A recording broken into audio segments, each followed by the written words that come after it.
Most DAWs come with a standard parametric EQ, and for a lot of people, that's all they need. In fact, it makes you wonder why there are so many different brands of EQs out there. If they all do pretty much the same thing, what's the point of all these models?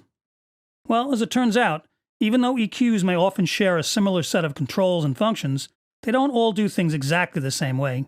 Differences in design result in one EQ having a distinctly different sound from another, even with identical settings and applications. This can be chalked up to a number of factors. Slight variations in the curves, the way in which adjacent bands interact with each other, among other factors, can lend each EQ its own subtle character.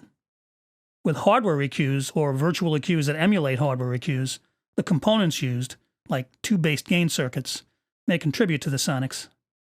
This is even more the case with EQs that don't share the standard parametric design. Many classic EQs and their modern software emulations may have fewer bands and more limited frequency range options or Q controls, and this will tend to push those models toward a certain tonal signature. Here's a couple of examples. There are lots of emulations of classic console EQs.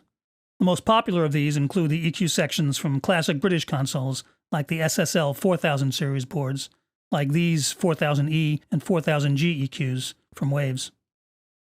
There's EQ derived from vintage Neve consoles, like the many emulations of the Neve 1073, including these from Universal Audio. And there's the 550 series EQ from the American-made API consoles. Neve, with its broader curves, has a reputation for being smooth but present.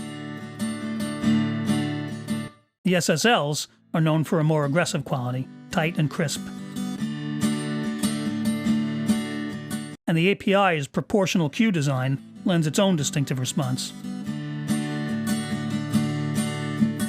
A proportional Q design, by the way, is a type of EQ where the bandwidth, the range of frequencies affected around the center frequency, is preserved as the amount of boost or cut is increased.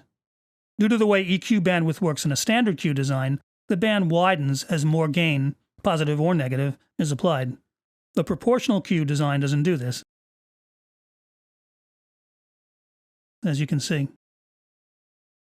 As a result, larger boosts and cuts will sound different, even if all other aspects are the same, which they probably aren't anyway. The three examples I just gave are solid-state designs, or virtual emulations of them, but they all incorporate circuit differences that also contribute to the specific character of each. Tube-based EQs, naturally, will often have a warmer overall character. Some tube designs or models have a more unusual front panel layout that pushes the EQ into particular sonic territory.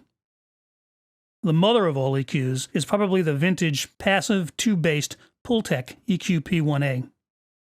This model utilizes a passive design. That means that there's no actual gain in the EQ. Both boosts and cuts are actually achieved by varying degrees of attenuation, and then an overall gain boost is applied via tube circuitry to bring the signal back up to unity gain. The components utilized, inductors, transformers, and tubes, all contribute a certain amount of euphonic distortion, otherwise known as warmth and presence. In fact, with the actual hardware units, people would often pass signals through them even without applying any boost or cut, just for that elusive quality.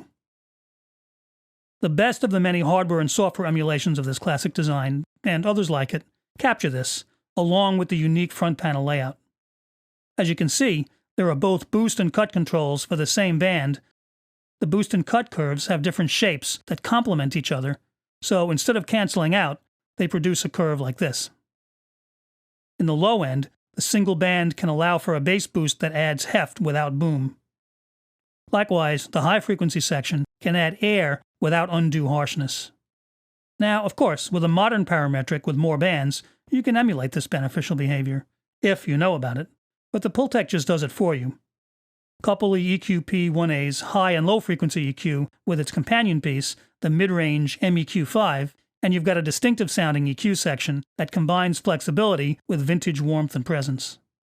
So rather than just sticking to the plain old vanilla channel EQ that the DAW provides, trying some of these more characterful models, vintage or virtual, can be just the ticket to adding a little something extra as you shape the tonal balance of your tracks.